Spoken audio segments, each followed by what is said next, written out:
Hello and welcome to part 2 of the Level 2 technology training from OutsideAgents.com. Alright, so far we've taken a look at the navigation through the system and some of the things that you can do with the system, reporting and error, personal settings, and so on. Now I'd like to look at what we can do with a customer. This system is really outstanding in terms of managing your clients. So let's go ahead and create a client real quick. Very easy to do. All I'm going to do is I'm going to go to Customer, and I'm going to go ahead and enter a new lead. Give it a little bit of information. Select Email Opt-in, and hit Continue. The system's now going to go through and try to find if there's any duplicates in the system for that particular client. And sure enough, the system has found that there's some duplicates here. For example, here it found that the name is different, the phone number is different,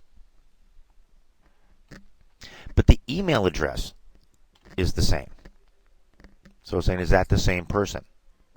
Here it found that the name was the same, but the phone number and the email address were different. Or I'm sorry, the email address was the same. You get the idea. So if this were to happen, what I would do is I would stop what I was doing. I'd go back to the home page, and I would search for that client rather than creating the client. Had a match not been found, you would have been taken right into a brand new client. I'll show you that screen here in a moment. I can just click work and jump into the client. Or as I said, I could have just hit enter and it would have taken me here to a blank client. This client's been used before. Now look how excellent this is. This client, everything I've ever done with this client has been recorded. Okay? Every time I called the client, every time I emailed the client, it's been documented for me. There's no need for me to go back through my Yahoo account to find a year-old email address, email correspondence.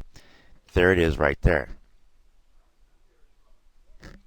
Every quote I've done, every note I've taken, everything is documented here for me automatically. Then there's lots of things I could do with the client. For example, I could email them. When I email them through the system, it's just like using any email-based web client. You can type your email,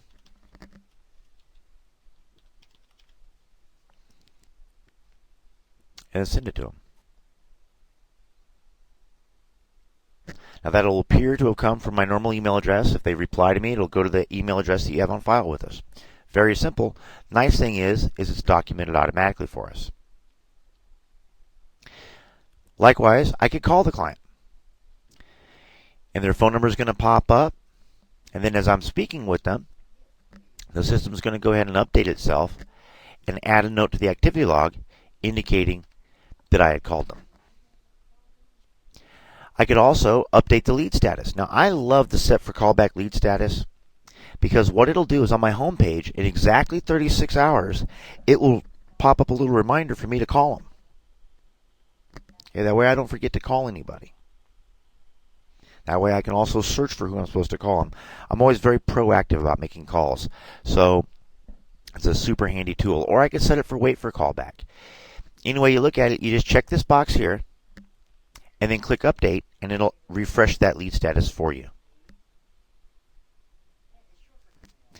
Now under customer profile, there's a number of things I can do.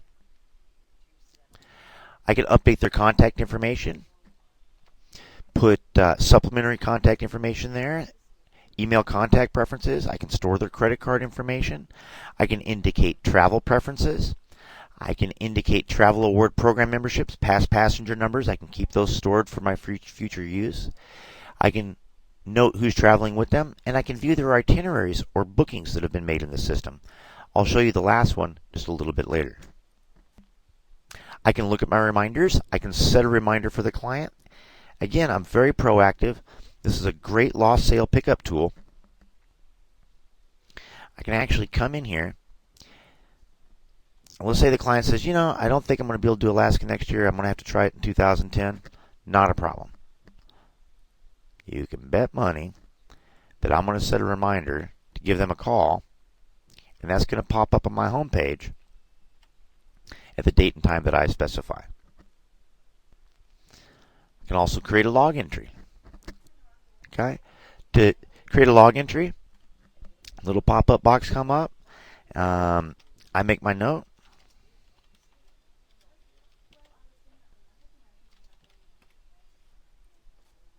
And then that note is added to my activity log permanently. A lot of agents will note whether they accepted or declined insurance there, okay, because it's a permanent memo as to that event. But arguably, the most powerful thing it does is it creates quotes. Today, we're going to look at cruise, at a cruise quote, because it's probably the most powerful thing it does. It's truly amazing what it does with quotes. To create a quote, we just click on quotes. And now every quote that I've ever created for this client will be listed here. If there's 500 quotes there, they'll be listed here. Every quote I've ever done for the client will be listed here unless I opt to delete it. Okay? Again, it's a great way to build a rapport with your client when you know the type of traveler they are. Now, you're going to see a lot of options here. Okay, the two that you're going to use most from here is travel insurance and cruise search. I'll show you travel insurance. If you ever want to book it via Power Agent, just give me a call. I'll show you how to do it. We also have a link to book travel insurance in the Tool Center under Booking Tools where it says Extras.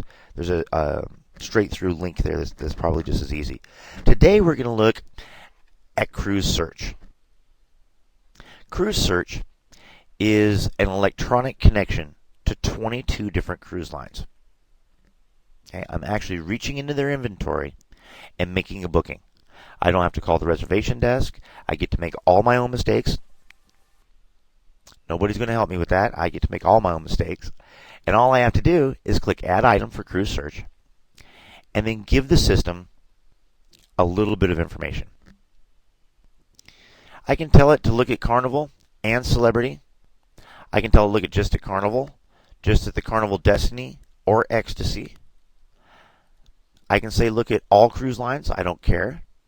I can specify any ship, sailing date, any information I want. So let's say, for example, I just wanted to get away next year with my wife for a few days. Now, I know that she normally gets her vacation the third week of March, but I'm going to go ahead and search the whole month because I might find a really good deal. This is one of the strong advantages it has over going to a vendor website because I'm searching multiple vendors in any date range I want, and I'm going to end up with a chart of all their base pricing.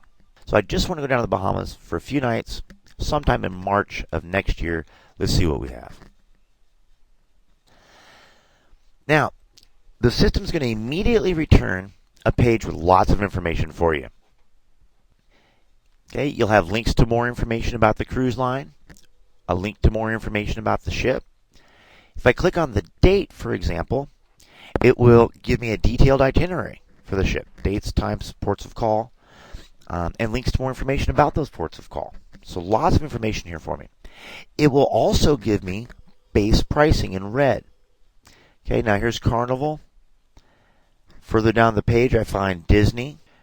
Further down the page, I find Norwegian.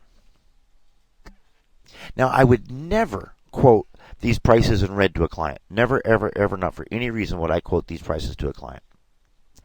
Okay, because we don't know what the rate code for that price is. Could be a senior rate. Could be a military rate. Could be an Alabama residency rate. We don't know. It's just the lowest price that the system has recently found. And it's stored it there. So it makes the search very quick. So why do we put that pricing information there? Well, comparison. I just want to be able to look up here and say, wow, look at that. March 8th, interior cabin, Disney Wonder, $908. March 6th, Norwegian Sky, $249. Okay, so it's my comparison shopping that I'm doing right now. Now, let's just use the Carnival Imagination here. First answer up here at the top. Let's go for that first one, March 6th, $269. Let's go ahead and check availability. The system's now going to come back, and it's going to ask for just a little bit more information. You're always going to want to specify age, and you're also always going to want to specify residency. Now, I could do cruise line air on the fly here, but cruise line air is typically a little bit more expensive than published air, and they don't pay any commission. So more often than not, I won't do cruise line air. Now I just hit continue. And now I can select rate codes. Now typically what I'll do is I'll go down and I'll click select all rates. Then I'll remove the ones I know don't apply. Now if I'm not sure what a rate code is, I can just click on it. The system will go ahead and give me its best definition. If I'm still not sure that my client qualifies for it, I'm going to stop what I'm doing and I'm going to call the cruise line and I'm going to make sure. Once I'm satisfied with the rate code selection, I'm going to hit continue. Now I'm taken to my category selection page. From here, I'm able to find the cabin for my client. Now remember, our base pricing on that previous page was $269. Here it is for $229. Okay, apparently a 1A became available recently.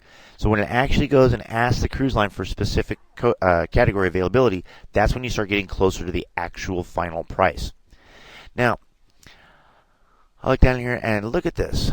Penthouse Suite, Category 12, $679. Let's do that. Hit select. Now here's my cabin selection page. Now for those of you who have ever had the displeasure of looking in a cruise line's brochure with a magnifying glass to see a deck plan, you're going to love this. Just click on the deck name and it will show you a nice big map of that deck. You can even right click this, copy it, and paste it into an email and send it to your client. Super handy feature. Once I found the cabin I want, I just hit select. Now here's my pricing. And I can print this out right now. Okay, but what I want to